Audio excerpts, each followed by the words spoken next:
We got breaking news as negotiations continue. The Iran Supreme Leader taunts the United States. Keeping you informed and engaged, now more than ever. This is Sekulow. We want to hear from you. Share and post your comments or call 1-800-684-3110. And now your host, Logan Sekulow. Welcome to Sekulow. Phone lines are open for you at 1-800-684-3110. Got a couple topics and a couple guests joining us today. Rick Grinnell will be on the back half, and we have one of our attorneys, Garrett Taylor, who will be joining us as well. To give you an update on the ACLJ, Rick Grinnell will be joining us live from Munich. Of course, we talked about that quite a bit yesterday. You also had words from Gavin Newsom, and Gavin Newsom making the rounds not only in Munich, but coming to Nashville, Tennessee, and getting into some heated back and forth with Marsha Blackburn, so it's pretty interesting to follow yesterday. But the breaking news we're covering right now is certainly about those Iran negotiations, which are currently underway. At the same time, President Trump has made some pretty bold statements. So has the Ayatollah. This is a statement that came from the Ayatollah, again, directed at the United States of America. It said, the U.S. president says their army is the world's strongest, but the strongest army in the world can sometimes be slapped so hard it cannot get up.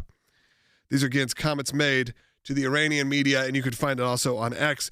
The dictator, of course, has been really obviously leading the charge against the rise up that's happening there, where people are finally feeling like they had enough of being under the rule that they have been under for so many decades. And of course, Iran has had this moment of clarity a few times, and unfortunately, it often seems to fail. It gets to a point where it feels like there's no turning back, and you're going to see a new leadership take action, but then it stumbles. Something happens, and they remain in power. This is once again felt like it was happening, but now President Trump certainly not ruling out a lot of action, potential action militarily. What do you think about that? I want to hear from you. Of course, there is a lot of implications of what a war with Iran would look like, what it could mean for everything from your economic sense of gas prices and so on, or all the way, of course, to the fact that what happens when we start sending troops? What does that mean for Israel? What do we know about Iran's relationship to Hamas and all of that? I want to hear from you. What do you think about U.S.? Do you feel like this is us getting involved in Iraq 2.0? I know a lot of you have those moments where you feel that way. But what does that look like for you? Give me a call. I want to hear from you. I kind of want to take the pulse of our audience. 1-800-684-3110. 1-800-684-3110. And like I said, we're also going to be bouncing around. We're going to hear from one of our ACLJ attorneys, give you an update, one of the big updates, and one of those cases out of Colorado. Again, of course, the ACLJ, always hard in action for your religious freedom rights. That is included in the individual church or individual person basis. We'll get into that with a big update. And then again, Rick Grinnell is going to be joining us talking about Gavin Newsom as he explores Europe during the Munich Security Conference. So it's going to be a packed show. I want you to get involved. If you're watching right now on YouTube, I'm going to ask you to hit that thumbs up button. If you're listening right now or you're watching on any of the platforms, I'd love to hear from you. Phone lines are open for you at 1-800-684-3110. 1-800-684-3110. Do we have time to play this clip? I think we do. Let's hear this clip. This is President Trump being asked specifically about Iran. Maybe it'll spur you to call in. What are you expecting from these Iran talks in Geneva tomorrow? So I'll be involved in those talks indirectly, and they'll be very important. We'll see what can happen. It's been typically, Iran's a very tough negotiator. They're good negotiators, or bad negotiators. I would say they're bad negotiators because we could have had a deal instead of sending the B-2s in to knock out their nuclear potential, and we had to send the B-2s. I hope they're going to be more reasonable. They want to make a deal. Have you been told that a deal is next to impossible? No, I think they want to make a deal. I don't think they want the consequences of not making a deal. They want to make a deal. We're saying they want to make a deal. They don't want the consequences of not making a deal. I just want to make sure that you could hear that clearly. What are those consequences? Of course, America gets involved militarily. What do you think about that? What do you think about that for President Trump? He is someone who has been often lauded as someone who could get a deal done. It's been a little bit different, a little harder maybe this term, as of course you still have things like you still have things like Russia and Ukraine looming. But plenty of wars have been settled. Plenty of issues have been settled under President Trump's administration this time around. What do you think about getting involved militarily, though? 1-800-684-3110. We'll be right back with more on Sekulow. Have After weeks of U.S. military buildup in the Middle East, the United States and Iran are engaging in the next round of high-stakes talks today in Geneva, and it could determine whether the region moves forward in diplomacy or conflict. The Iran supreme leader unleashed a barrage of online threats, writing that American warships deployed to the region are dangerous, but not as deadly as the weapon that can send that warship to the bottom of the sea. The president's told his entire senior team that we should be trying to cut a deal that ensures the Iranians don't have a nuclear weapon.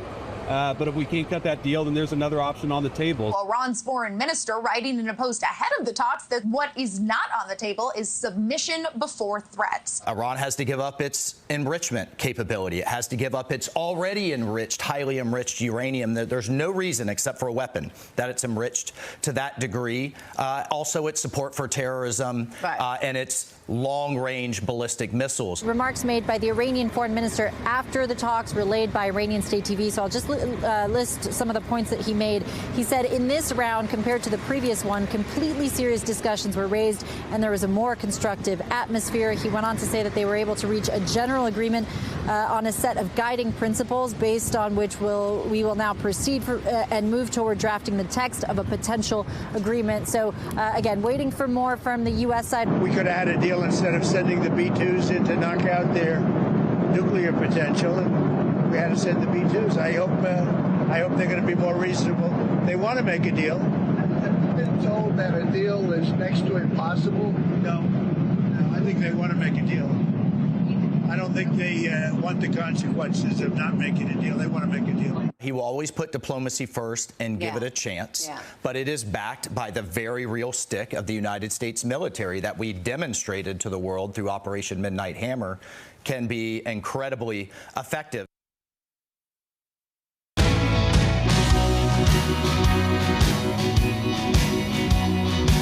Welcome back to Sekulow. We are going to take your calls, and I would love to hear from you at 1-800-684-3110. If you're calling in, keep trying. I think you'll be able to get on today. It'll be a great time to talk about what's happening in the world stage. At this moment, of course, America is currently in negotiations with Iran. We know that there has been some progress back and forth, and these have been scheduled for a few weeks, that this has been looming.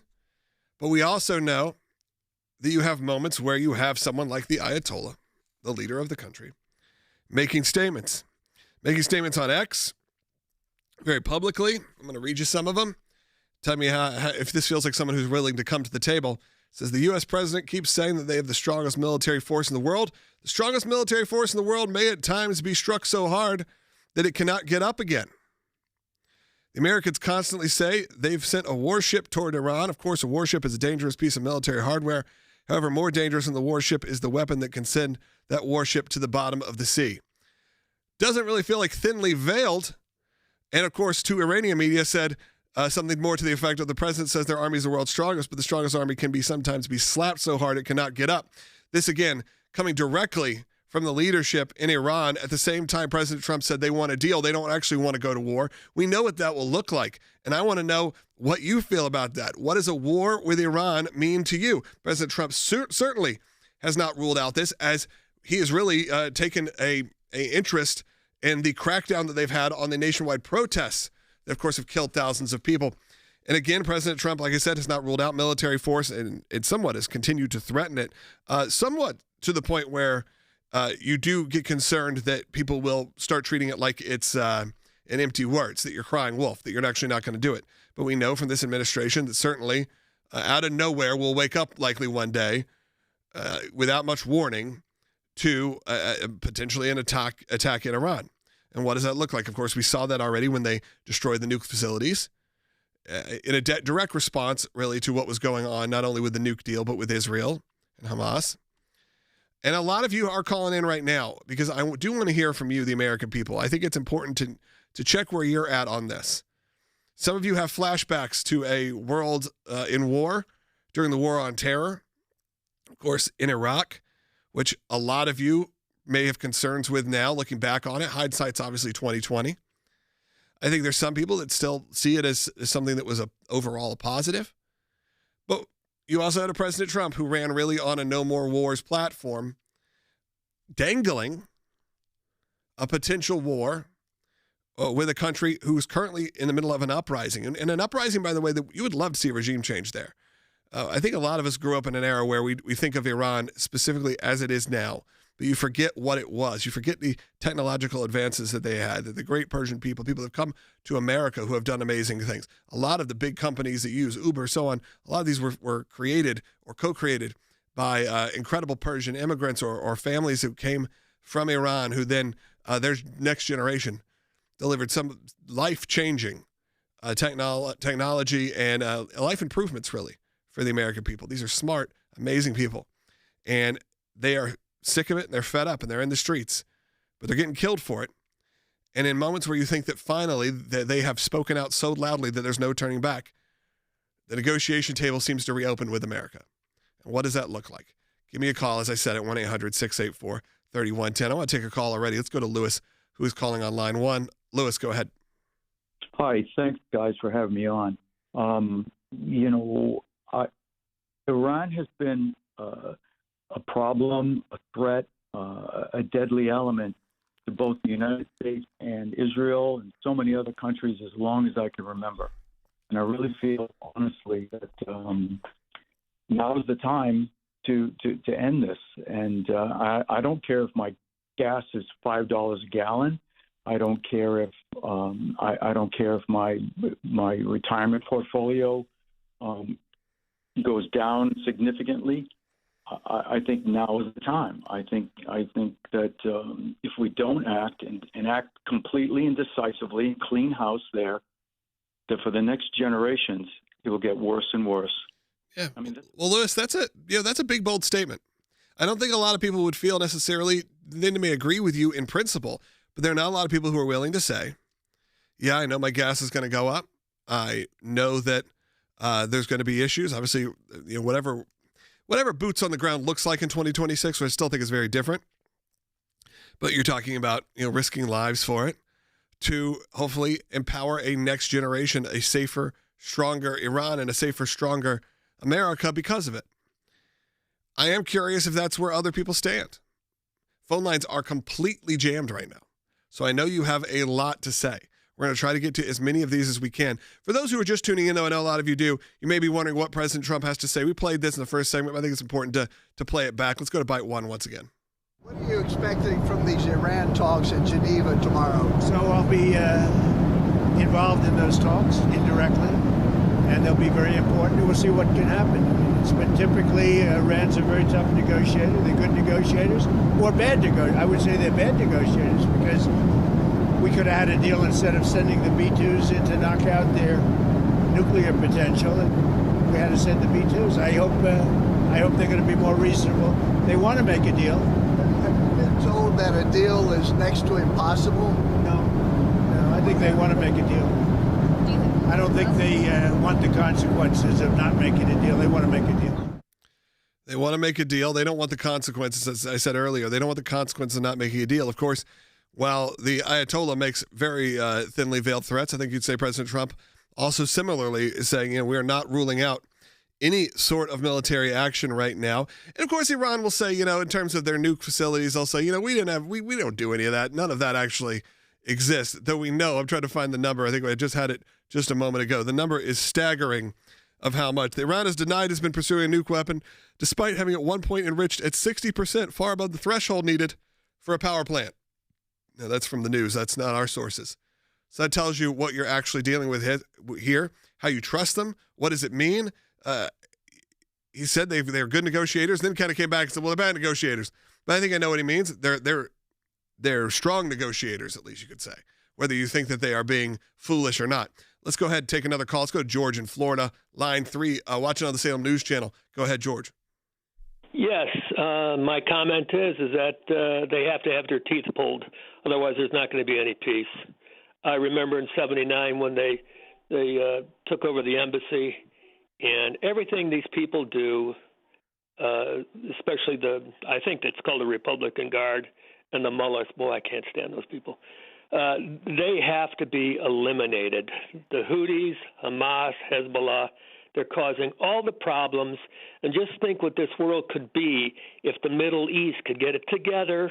And I don't think Trump is too wrong when he talks about a Mediterranean, an area that would be like the Riviera, because that is possible.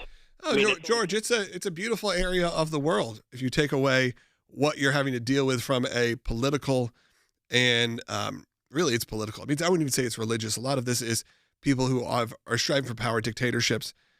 When you're dealing with these kind of regimes, you see suffering. Iran, from what I've seen, like I said, pre-79, these were beautiful places. Israel is beautiful. I'm sure there are areas that can be rebuilt as this amazing area. What does it look like long term? I think it's very difficult. The Middle East has never been easy since the dawn of time. But is it possible, George? I think we can at least strive for it. I think we can at least look to it. There is hope that this leadership will change over, that you would have a change of hands. Now, the longer it goes and the more issues that come up and the more negotiations that happen, the less I think that's likely. And that's unfortunate, but it's also because of the way the American media works. As I've been saying and preaching for the last couple of weeks, as we have seen, the American media has decided for some reason, today may be the one day maybe they changed their mind, but it feels like for the last 4 months, they have championed the idea that the American people can think about one story at a time. They can think about Minnesota. Then they can think about Iran for a minute. Then they can think about Nancy Guthrie. Then they can think about, fill in the blank. One story, wall to wall, 24 hours a day. I simply don't believe that's true for the American people or for the people of the world. And I want to give you the opportunity to hear from other stories and hear other perspectives of what's happening around the world. Even in the world of the ACLJ and all the work that we're doing. You're going to hear from one of our attorneys coming up in the next segment. Because these are big global moments. And though they may not be as, you're talking about the President of the United States and the Ayatollah of Iran, the Supreme Leader of Iran, having essentially a online, Twitter war that could lead to real war. But your eyes are supposed to be focused on another topic, or only one other topic, and I don't play that game. Phone lines are jammed right now. They will open up 1-800-684-3110. As we head to the next segment, we are going to get back to this topic, but I do want you to hear some of the important work the ACLJ is doing. And today is one of those days. So I'm going to ask you also to sign our new petition. Go to aclj.org/sign, be a part of it. It's a great way to engage with the work of the ACLJ. Even if you can't give financially right now, sign a petition, get involved in the email list, and be part of the journey of being an ACLJ supporter, whether that's financially or just as a prayer warrior or just someone who wants to get involved on a petition level or read our incredible content. None of it has a paywall. It's all available at aclj.org. Again, ACLJ attorney Garrett Taylor joining us next. Rick Renell's joining us in the back half. We'll be right back. A fifth grader, an 11-year-old, if you will, 11, 12-year-old who is dealing with a situation at their school, and the ACLJ is getting involved how we can for now. But let's back it up a little bit and tell me this story. In this particular situation, our contact are the parents of a fifth grade student. So she's there in a public elementary school, and her teacher has a reading time for this student. So a brief period, like 15 to 20 minutes, where students just read books from the library or books they brought from home, just whatever book they may happen to be reading as part of their day. So our client, she wanted to read her Bible. So when she got out her Bible to read it, while other students were reading whatever book they wanted, her teacher told her, no, you're not allowed to read your Bible. In fact, you can't even bring your Bible to school because technically we can't even talk about the Bible because people might get offended. And so that's what our contact, a fifth grade student, that's what she was told about her faith and about Jesus there at that Illinois public school. And these feel like the bread and butter ACLJ work that we've been doing for 25 years, but it feels like this should be very settled law. There should not even be a problem with this. Of course, you have your own quiet time, student quiet time. This isn't even a led Bible club, nothing like that, even though we know that is totally fine as well. This is just a student bringing their Bible to school. I mean, this is again, I feel like I've been talking about this my entire life and my dad's entire life and my brother's entire life. This is what the ACLJ does. So, of course, when you have a student being told that they cannot bring their Bible to school and they cannot read it during quiet time. Again, you may be watching right now and go, how could this possibly still be the case? But unfortunately, you often have, especially in the public school system, administrations, faculty members who just simply don't understand the law. And the ACLJ can often get this taken care of quickly, but there are times, especially like you said, in states like Illinois, where it takes a little bit more than just pressure.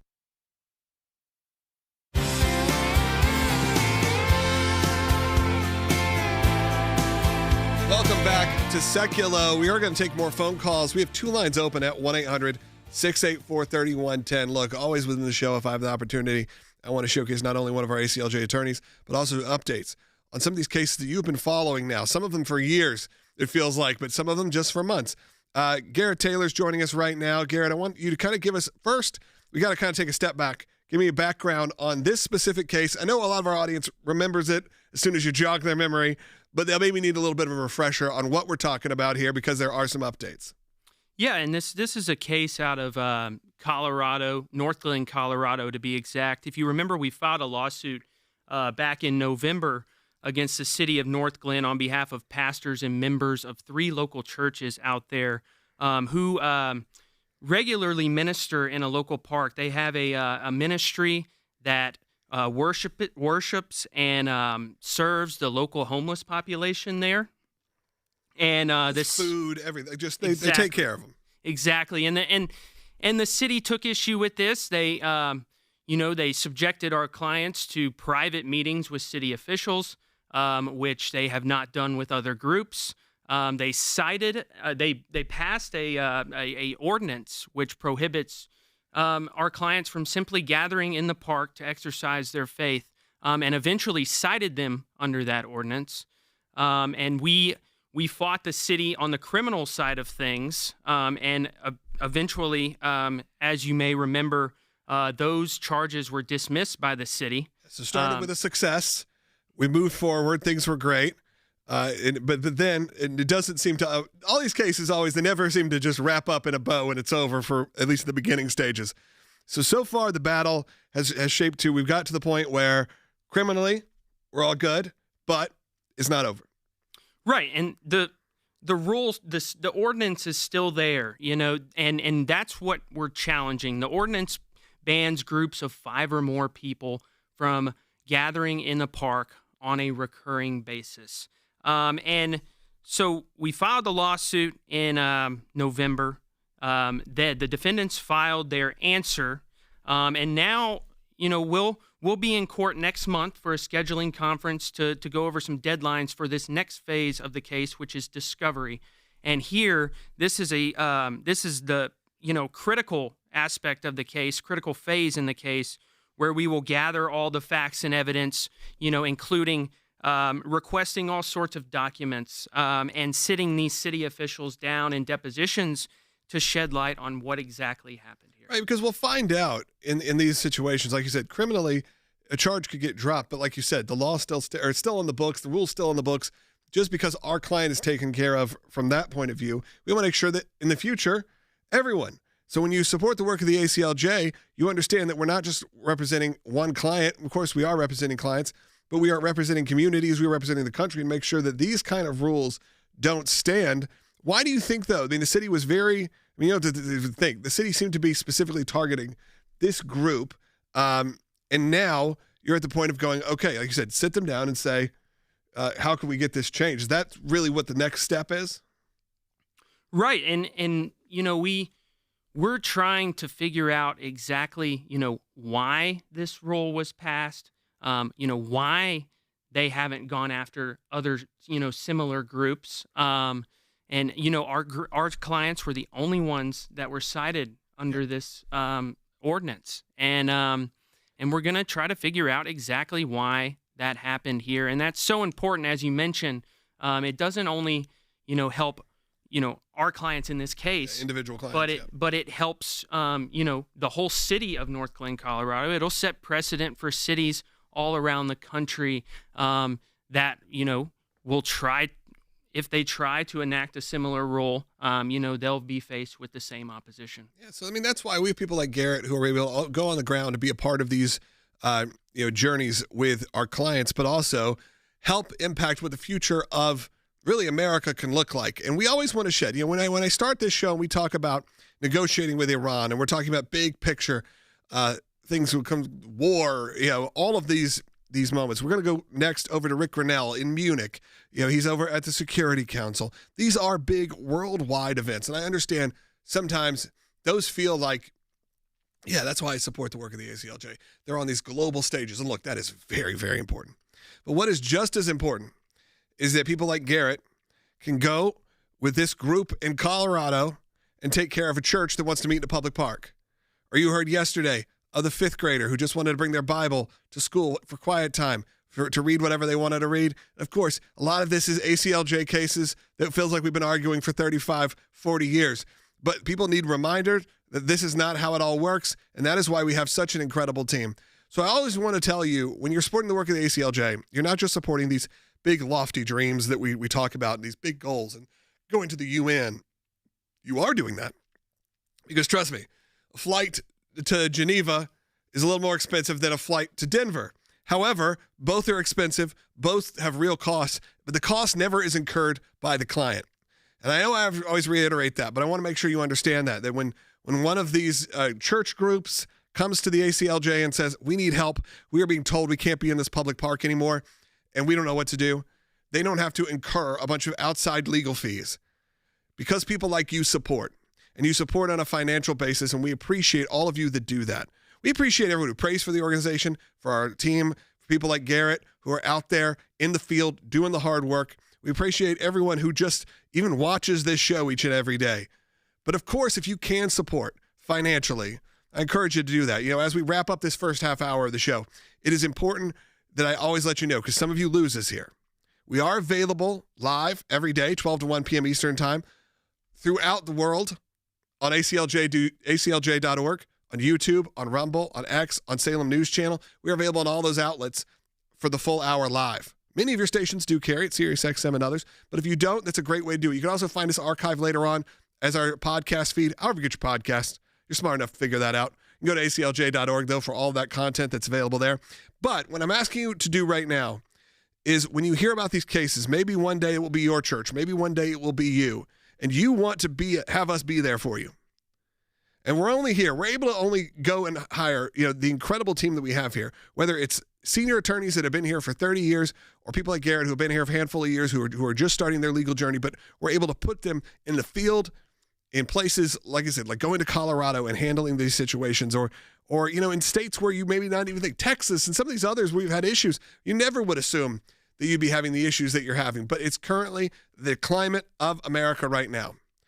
So as we wrap up this first half hour, I want you to think about supporting the work of the ACLJ. We are going to take you from Garrett here in our media center here in Tennessee, who's representing this church group, this ministry group out of Colorado. And then in 10 minutes or so, we're going to be heading over to Munich.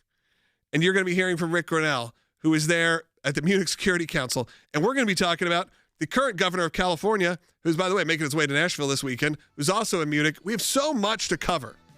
The scope of the organization is just tremendous at this point.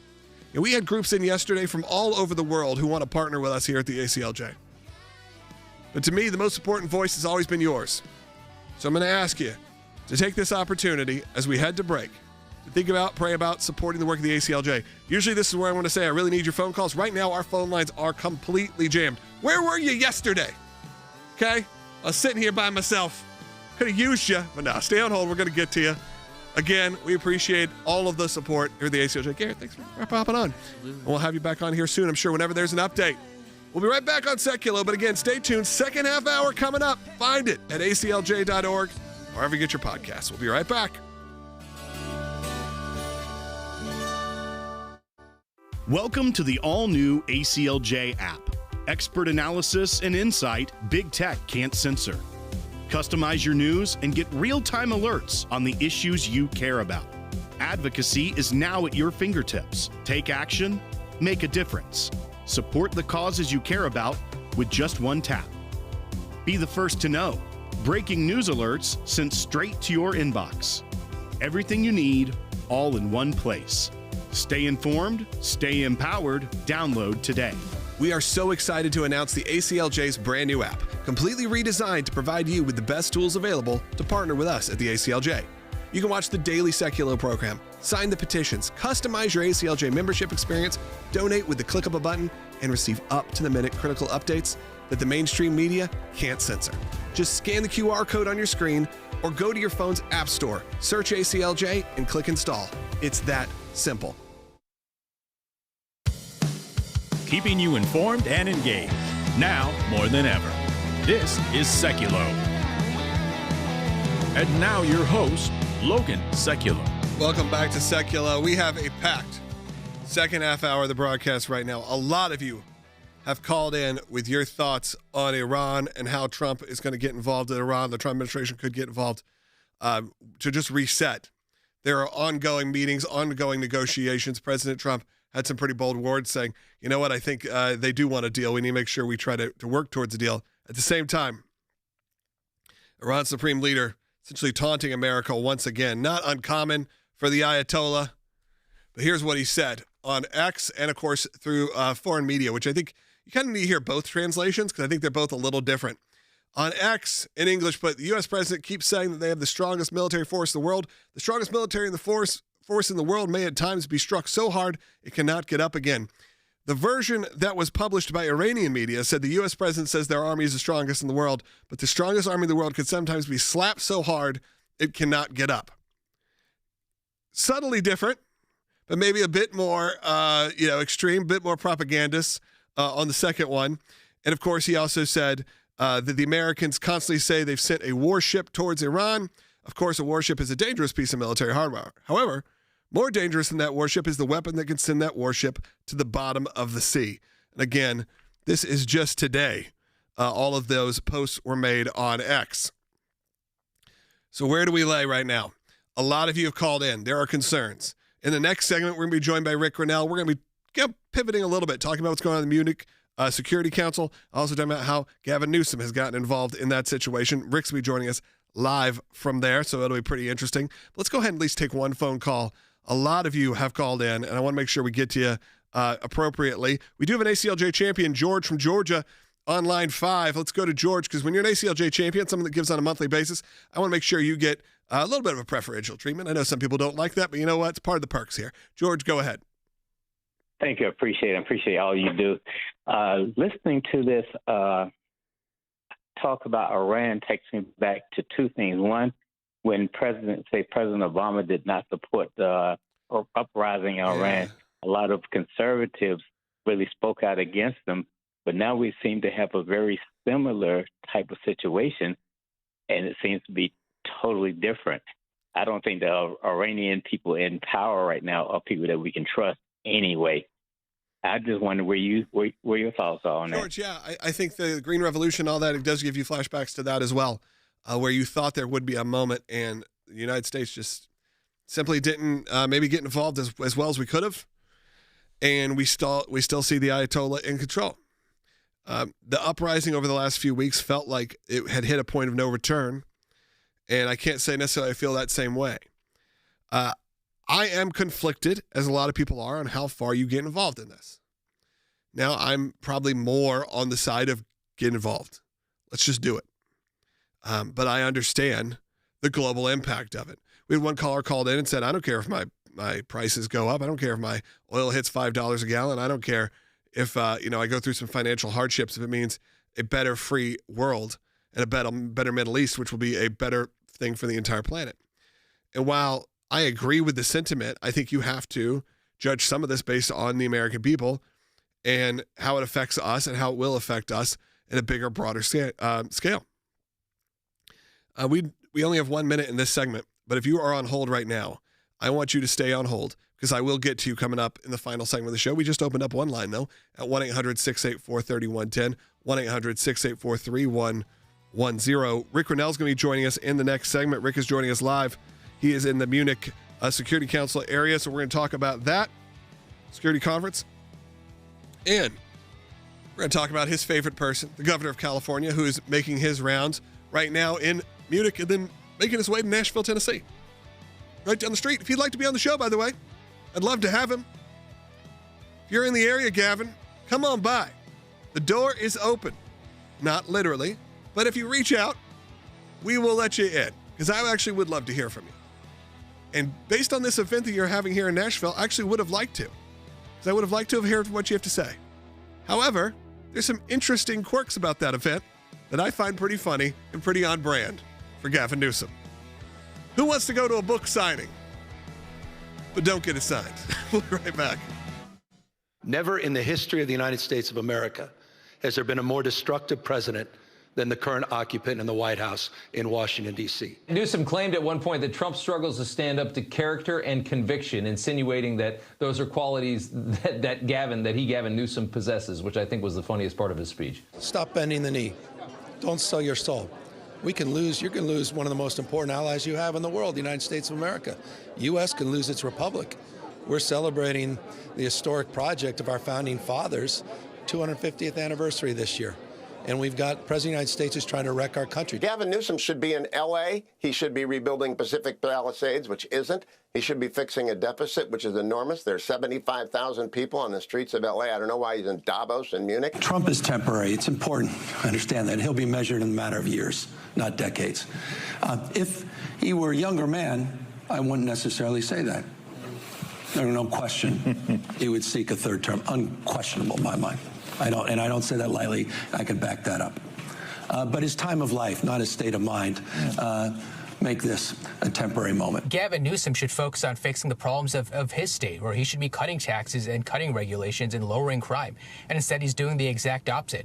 When you have businesses, when you have people, millions of people fleeing the state of California because California has become so unlivable thanks to Democrats like Gavin Newsom, the absolute last thing you should be doing is, frolicking around in Europe trying to campaign or audition for president. Coastal elites in America, in the blue states, have their counterpart at the Munich Security Conference. That's not the Europe that is voting on excluding more migrants. Switzerland is going to vote on a referendum.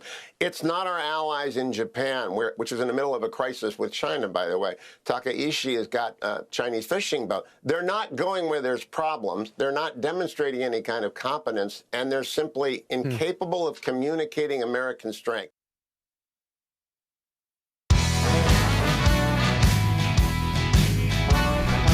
Welcome back to Sekulow. We did open up two lines at 1-800-684-3110. Rick Rennell's joining us live from Europe. I do want to quickly, before we get to Rick, kind of set the stage here. That's right, Governor Gavin Newsom of California. He was at that Munich Security Conference, had a lot to say. I want to play you Governor Newsom, and then we're going to hear a little bit of Donald Trump's response, and then I'm sure Rick's got a lot to say. Let's go, Governor Newsom at the Munich Security Conference. I hope, if there's nothing else I can communicate today, Donald Trump is temporary. He'll be gone in 3 years. California is a stable and reliable partner in this space. And it's important for folks to understand the temporary nature of this current administration in relationship to the issue of climate change and climate policy.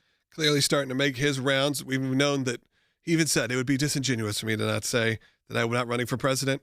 Now let's hear from President Trump's response. He's also talking about AOC, who's, remember, had that stumbling response on talking about Taiwan and China. Let's go take a listen. President Trump. By the way, I watched AOC answering questions in Munich.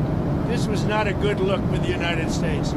I watched Gavin Newsom answering questions in Munich, and this was a bad look for our country. These two people are incompetent.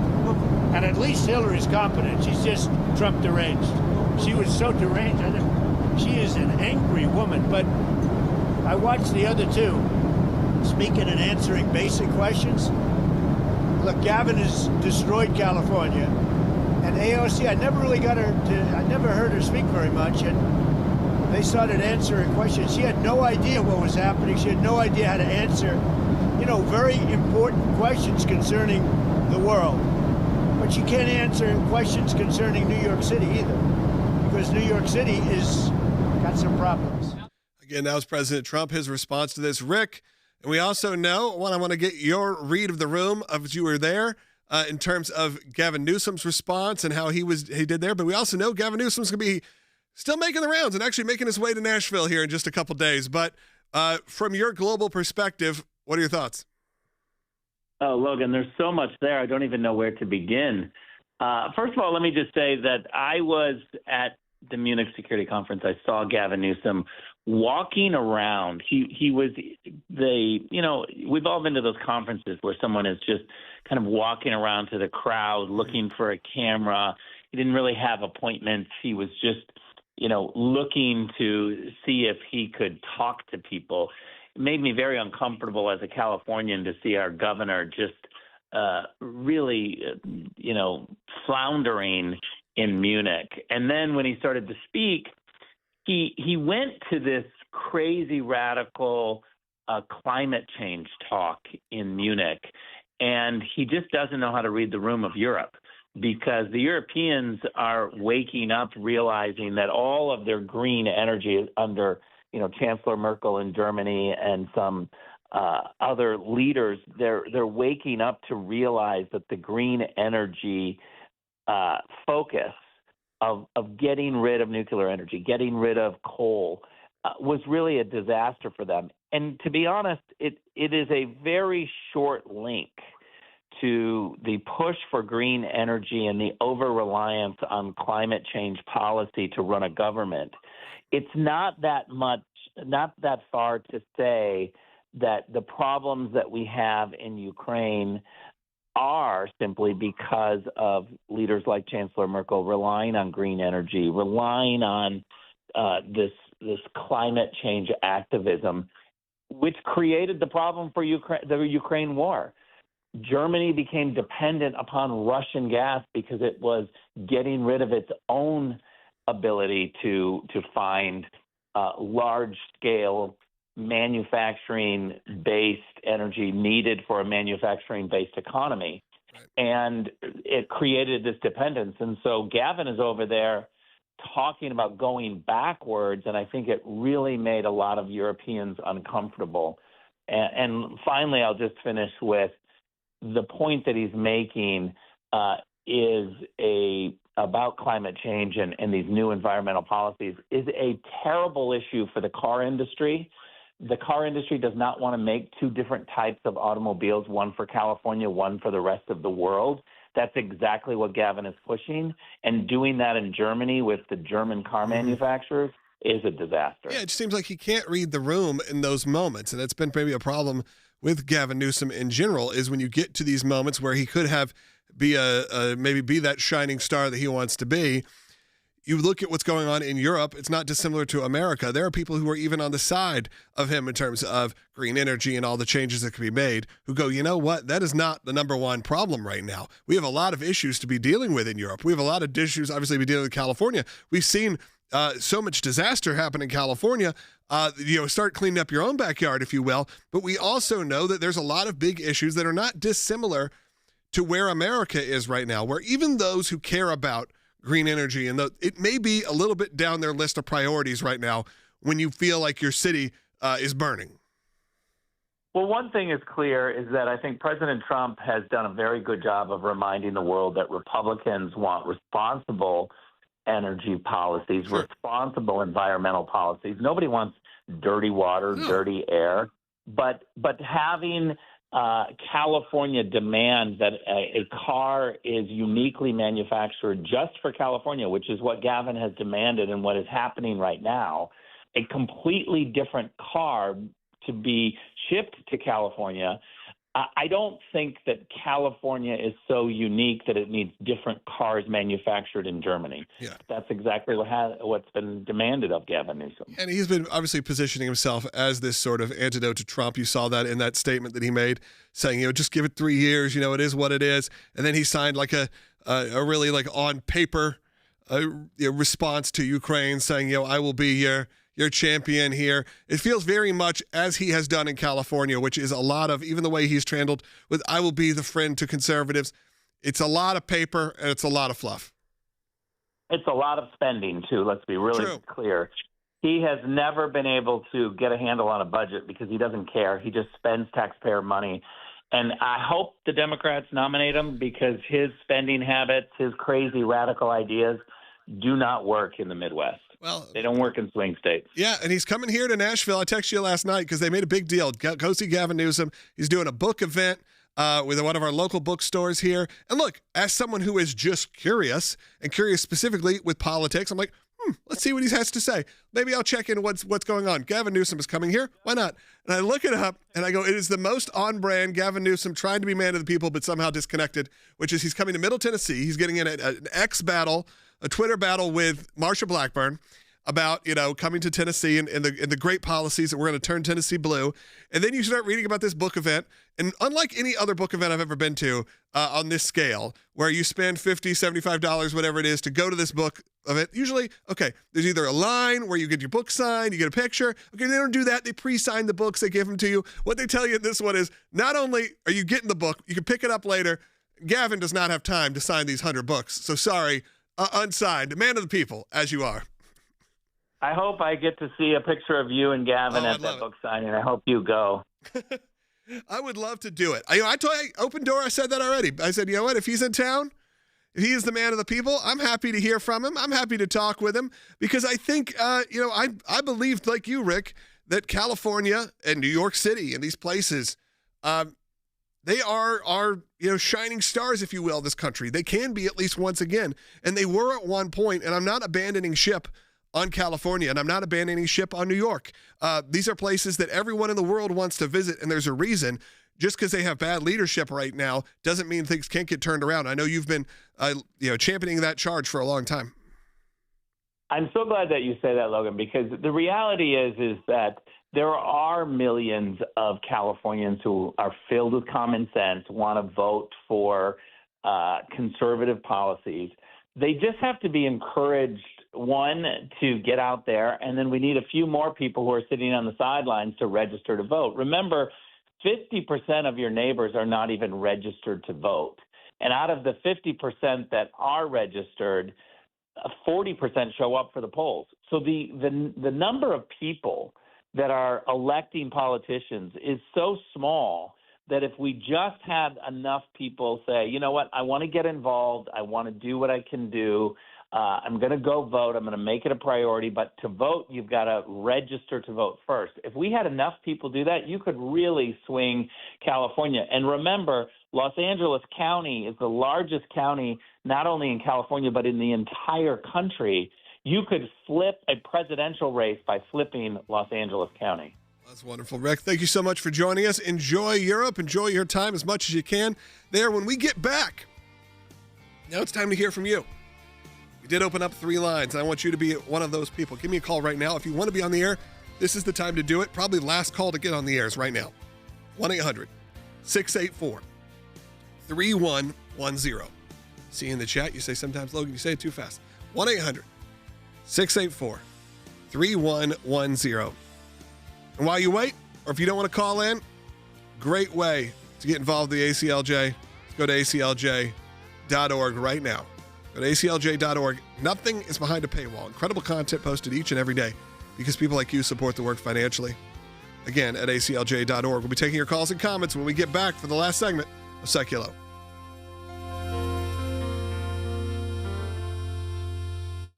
Liam, I think you need to give us, though, a bit of a background on what this case is, and then, of course, what just happened. Absolutely. Last year, I think a lot of our viewers will remember it. Last year, we had a group of young street preachers, evangelists, who hung out in the city of Chicago, and they were harassed. They were eventually arrested by Chicago police in what can only be described as an unconstitutional assault on the First Amendment.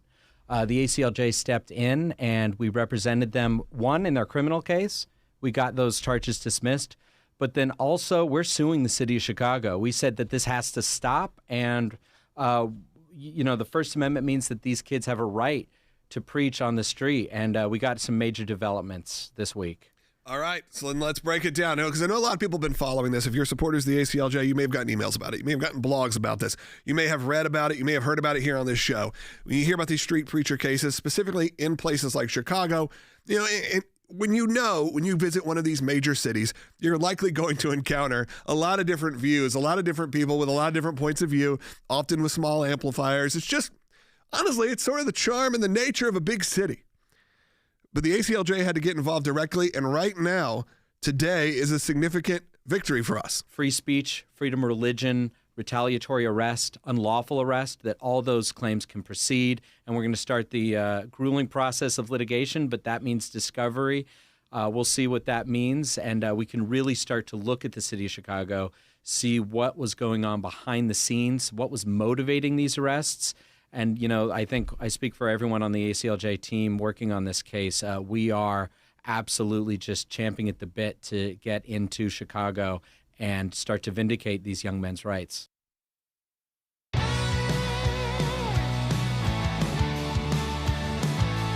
Welcome back to Sekulow. We are going to take your phone calls at 1-800-684-3110. Probably last chance to call in for the day, 1-800-684-3110. Stay on hold if you're on hold right now. To set the stage, though, of course, a lot of this is in response to President Trump and the Ayatollah of Iran having their not only negotiations, but having a bit of a sparring match online and through the media. Heard from the Ayatollah essentially saying those big threats saying, if they keep talking about this, they may have the world's strongest military, but we'll slap them in the face so hard they can't stand up. President Trump responded to that. Take a listen, then we'll take straight to your calls. Bite one. What are you expecting from these Iran talks in Geneva tomorrow? So I'll be involved in those talks indirectly, and they'll be very important. We'll see what can happen. It's been typically Iran's a very tough negotiator. They're good negotiators, or bad negotiators. I would say they're bad negotiators because we could have had a deal instead of sending the B-2s in to knock out their nuclear potential, and we had to send the B-2s. I hope they're going to be more reasonable. They want to make a deal. Have you been told that a deal is next to impossible? No, I think they want to make a deal. I don't think they want the consequences of not making a deal. They want to make a deal. They want to make a deal. They don't want the consequences. Now let's go to the phones. There are 3 calls right now, one being screened also for our 4th. The 3 calls all have M names. 2 of them are Michael. So listen carefully. We're going to go to Michael. We're going to start with Michael on line 2 in Washington, watching on Rumble. Michael, go ahead. Michael, you there? Put him back. Yes, up. I'm. There you I'm go. listening on the radio. I'm listening on the radio. Okay, I'm sorry about that, Michael. Go ahead. Well, no one wants conflict, and but if it happens, I'm sure it will be well coordinated with allies in the region and otherwise well planned. Because you may only get one shot, maybe 2. So hopefully it don't come to that. But if it's coordinated well with allies and everything, like I said. And has to be done, do it right. Yeah, Michael, I think some people do have those, like I said, those flashbacks to war on terror. But you're right. If we can partner with some of our allies, that would be great in these situations. I think there is some hesitancy. Understandably so. There are global impact in terms of going to war with Iran, what it would look like.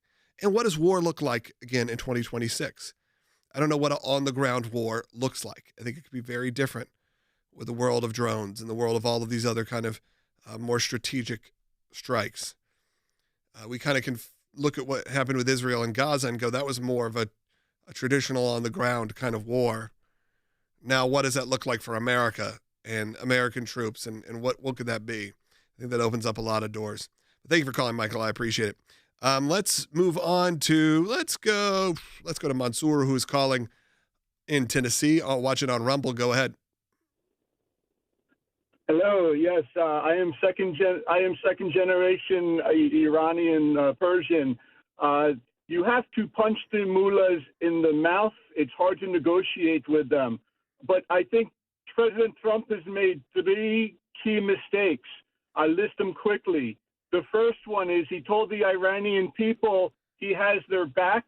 That was about 5 or 6 weeks ago, and tens of thousands of countrymen have been slaughtered. Number 2, President Trump said he obliterated the nuclear sites. The Iranians are laughing at him. He did not do so. And then number 3, Iranians do not respect people that protect pedophiles. Trump is the All right, Mansour, I appreciate you calling in. Look, here's where I feel actually in your 3 points. The second point, I think you can kind of see Iranian propaganda in that situation and go, okay, who knows where their uranium enrichment is? Certainly it was taken out quite a bit. The first one being like saying you had their back, I actually 100% agree with you on that and go, it's been weeks now.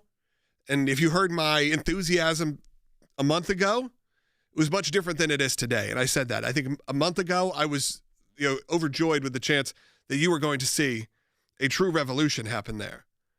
And I feel like as time slips away, that becomes less and less likely. I hope I'm wrong. Because what President Trump has done before is I've woken up in the morning and there's news alert and something crazy has happened, and all of a sudden they have done what they said they were going to do. It just took a lot of time to get there, or it was an element of surprise. So you know what? You often forget even things like, I don't know, the Maduro situation. Like that we're still living in that world. But again, it's not on the news, not the number one story. It's not even in the top 100 stories, it feels like at this point. We got 3 minutes, 3 calls. Let's see if we can do it. Let's go to Marion, who's an ACLJ champion. You're up first. Marion, go ahead. Yeah, just one quick comment about that. He also went to Nigeria, and he saved people from being murdered in Nigeria. True. Yeah, absolutely. Go ahead. So that's he took his time. I hope he goes back soon and does that again. But the main reason I wanted to call was to let people know on the line that you guys are helping people around the world. There are places where injustices are being performed, and a lot of the people there want to hire an attorney to do it, but they don't have money to hire an attorney.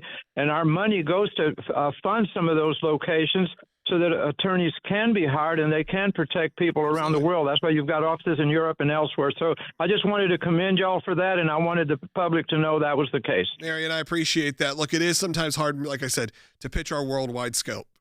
But we have an ECLJ, the European Center. We have ACLJ Jerusalem, and then we have other offices and places around the world, some of which we've talked about in the past, some of which we don't talk about anymore. Some exist. Some have changed over. We had a great one in Russia for many years. And of course, now you cannot get funding into those places. That had to wrap up. I hope one day, by the way, we could return to helping respect religious freedom in that area of the world, because it's very important. But Marion, I appreciate it. The ACLJ, obviously hard at work. You heard from one of our younger attorneys today. And of course, you'll hear from senior attorneys all the time. 2 minutes and 3 calls. Let's go quickly to, you know what? I'm going to throw it over to Colleen in Virginia. Colleen, you're next up. You're probably my last call. Sorry, Michael and Matt. I'm not going to be able to get you today. Colleen, go ahead. Well, hello, dear Doka. Just wanted to make a quick call and tell you how thrilled I was to hear the entire speech of Marco Rubio in Munich yesterday. Mm-hmm. And I think all Americans felt so proud of him and what he represents of our stance in the world.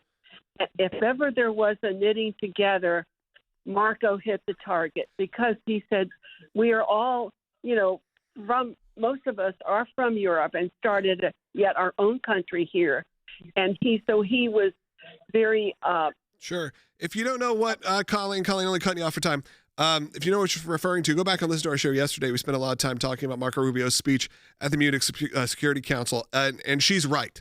It was wonderful. The tone was great. The content was great. Getting standing ovations from all the world's on the world stage from all the different countries.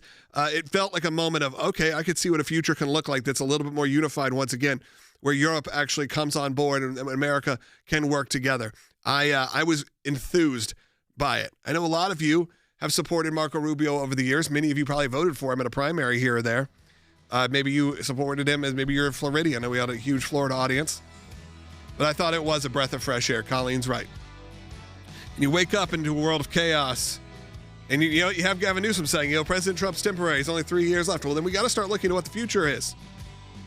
And that will start, by the way, kicking off in just a few months. Get through the midterms, and the race to 2028 begins. It's only a few months away. All right, everybody. What a day. I appreciate all of you joining me. I'm going to ask you to go to aclj.org. Sign that petition if you can. It has to do with Iran. It has to do with all of our work internationally as we defend Christians from persecution around the world and of all religious faiths. Go to aclj.org. Do it today. Talk to you tomorrow.